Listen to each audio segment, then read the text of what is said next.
हे उपजिल्हा रुग्णालय फलटण या ठिकाणी नेहमीप्रमाणे सकाळी ओपीडी 8:30ला सुरू होते. आज ओपीडीच्या टायमिंगमध्ये सकाळी 11 ते 11:15च्या दरम्यान एक रुग्ण जो काल येतात महिला रुग्ण म्हणून ओपीडीमध्ये आला होता औषधोपचाराकरता, आणि त्यांना जे ओपीडीमध्ये जे डॉक्टर आहेत आमच्या त्याच्यापैकी एक डॉक्टर गायकवाड म्हणून ट्रीटमेंट काल त्यांनी केली, आणि त्या ट्रीटमेंटच्या दरम्यान त्यांना भाषा योग्य वाटली नाही असं त्यांची तक्रार होती. त्यानुसार ते आणि त्यांची 4-5 मुलं किंवा जे काही त्यांच्यातनं आपतिष्ट असतील ते एकत्र 11 ते 11:15च्या दरम्यान ओपीडीमध्ये आले, आणि आल्यानंतर त्यांनी शेजारी 2-3 दुसरे महिला डॉक्टर पण होते त्यांच्यासमोर. नियमित कामकाज चालू होतं रुग्ण तपासण्याचं, बाह्य रुग्ण तपासण्याचं. त्या दरम्यान त्यांच्या 2 कानाखाली मारल्या त्यांनी. माझ्या आईला अशा प्रकारे का बोलला असा त्यांचा एकंदरीत व्यू होता काल जो बोलला. आज कोणताही प्रकार घडला नाही, की आज हा फक्त पडसाद आहे की काल त्यांच्या आईला जी काही ट्रीटमेंट मिळाली बोललेत ना की त्यांना योग्य वाटलं नाही त्यांच्या डॉक्टरकडून, ते जाब विचारणा करता आले होते असं एकंदरीत आम्हाला दिसलं. आम्ही सर्व बाहेर होतो. मी एक्सरेमध्ये काम करत होतो, समोरच आमचं डिपार्टमेंट आहे. हे सर्व आवाज आल्यावरती आम्ही तिथे गेलो, त्यांच्याशी बोललो असतं. त्यांच्याकडून त्यातनं स्वतः जनितनं मारहाण केली. त्यांच्या बोलण्यातनं असं आलं की बाबा माझ्या आईला शाब्दिक ह्यांनी शब्द व्यवस्थित वापरले नाहीत ह्या डॉक्टरने, त्याच्यामुळं आम्ही हे प्रकार आजचा केलेला आहे. तर हा संपूर्ण प्रकार जर पाहिला तर हा पूर्ण प्रकार हा लज्जा उत्पन्न करणारा आहे. सर्व कर्मचारी शासनाचे आहेत. आम्ही रुग्णसेवा देतो. सुरुवात रुग्णाची कोणतीही तक्रार नाही याच्यामध्ये. जे डॉक्टर ज्यांच्या बाबतीत हे घडले हे गेल्या जवळपास 10 वर्षापासून इथं काम करतात, त्यांच्याबद्दलही आज अखेर कोणाची कसलीही तक्रार नाही. तर आमचे एक कर्मचारी यांच्या वतीने एक विनंती राहील, आग्रहाची विनंती राहील की अशा प्रकारचं रोज जे चालू आहे फलटणमध्ये, एक तर आमचं हे हॉस्पिटल बंद करून आम्हाला बाहेर द्या, किंवा इथं कुठंतरी याचा प्रतिबंध घाला.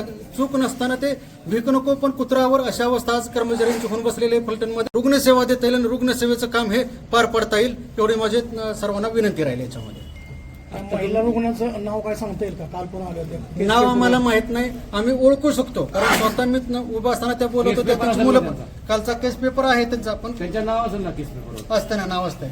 घ्या ना माहिती द्या. द्या ना माहिती, पत्रकारांना माहिती द्या ना केस पेपर काढायला द्या कारण ना. तुम्हाला ते नाव लागेल ना पुढे होय, पण तो चेहरा ज्याने पाहिलाय, कारण कालचे 400 ते 500 ओपीडी झालेली असते, त्याच्यातलं नेमकं नाव कोणतं महिलामध्ये, कारण महिला एक नाही झालेली. CCTV मध्ये आले ना ते. हा, ते नाव सर्च करतील ना ते त्याच्यामध्ये. पोलिसांचं काम चालू आहे. आम्ही सर पोलीस स्टेशनला तसेच तक्रार देतो प्रशासनाच्या वतीनं. आमचे जे वरिष्ठ जिल्हा शल्य चिकित्सक साहेब आहेत, तिथले जे प्रमुख आहे डॉक्टर धुमाळ सर, हे मिटिंगला सातारमध्ये कलेक्टर साहेबांच्याकडे आहेत. डीडी साहेब यांच्यापर्यंत आम्ही हा मेसेज पूर्ण फॉरवर्ड केलेला आहे. त्यांनी योग्य ती पोलीस कंप्लेंट करा म्हटले, त्यामुळे प्रशासनाने पोलीस कंप्लेंट करण्याच्या याच्यामध्ये पुढचे पावलं उचलत आहे. आता तुमचं काम बंद आंदोलन केलं का तुम्ही? सध्या आम्ही जोपर्यंत कोणतीही याच्यामध्ये दखल घेतली जात नाही तोपर्यंत आम्ही तात्पुरत्या स्वरूपात आहे तसं काम ठप्प ठेवलेलं आहे. याची दखल घ्यावी एवढीच अपेक्षा आहे, कारण रोज हे घडते. आज जर असेल तर ठीक आहे, आणि कोणतीही चूक नसताना हे घडलं जाते, म्हणून आम्ही हे आता काम ठप्प माझी ठेवलं. एक तुम्हाला विनंती राहील, एक जबाबदार नागरिक म्हणून, की जी आता तुमची ओपीडी बंद आहे ती तुम्ही जरा चालू करा, कारण बाकीच्या पेशंटची बी गैरसोय होती. त्या अनुषंगाने जर आपण थोडी मदत करावी, सहकार्य करावं. नक्कीच आम्ही चालू करू, फक्त याचा कुठेतरी दखल घ्यावी एवढीच आमची अपेक्षा आहे. आम्ही ओपीडी चालू करतो आणि रोज मार खातो, असं जर असेल तर तसं आम्ही करतो. पगार आम्ही त्याचाच घेतो असं मी म्हणतो मनात. मग डॉक्टर साहेब, गेले अनेक दिवस झालं फलटण उपजिल्हा रुग्णालयातील सर्व स्टाफ हा थोडासा भीतीच्या वातावरण आहे. नक्की काय सांगाल याविषयी? नाही, काय होतं, एखादा प्रसंग जर घडला, आपल्या कुटुंबामध्ये घडला, घरामध्ये घडला, तर त्याचा इम्पॅक्ट हा पूर्ण कुटुंबावरती. आमचं हे जे उपजिल्हा रुग्णालय हे सुद्धा आमचं कुटुंबच आहे. रुग्ण येणारे आमच्याबद्दल कोणतीही तक्रार नाही, पण अशा ज्या प्रकार ज्या आता जे म्हटलं आपण दिवंगत मुंडे मॅडमच्या अगोदर झालेला प्रकार असेल, कालचा प्रकार किंवा यापेक्षा अधिकचे झालेले इतर प्रकार असेल, याच्यामुळे आमच्यावरती सुद्धा दबाव हा 100% राहणार आहे. आणि त्या दबावामुळं आमच्याकडून हे थोडंफार हे असं होतंय, हे रोज होतंय. आणि आमची चूक नसताना, चूक होती का नव्हती हे समोर CCTV आहेत, सर्व आहेत, त्याच्यामध्ये कोणतीही चूक नाही. असं असताना तुम्ही कशासाठी, आम्ही तुमच्या सेवेसाठी आहोत, तुमचा मार खाण्यासाठी नाही आम्ही इथं. तर तुम्ही आमच्याकडून सेवा घ्या. सेवामध्ये जर आमच्याकडून काय त्रुटी राहिली, कमतरता उणीव दाखवली, तर त्याच्यासाठी शासनाने 102, 104 सारखे स्वतः यंत्रणा आहेत, इथं बोर्ड आहेत, येऊन इथले मुख्यतः अधिकारी आहेत, त्यांच्याशी तुम्ही तक्रार करू शकता. अशी कोणतीही तक्रार नाही. येऊन आमच्याबद्दलही कोणाची त्यातनं आता जे संबंधित महिला आहेत त्याही माझ्याशी बोलले. त्यांची माझ्याकडे काल ते आले होते स्वतः ट्रीटमेंट घ्यायला.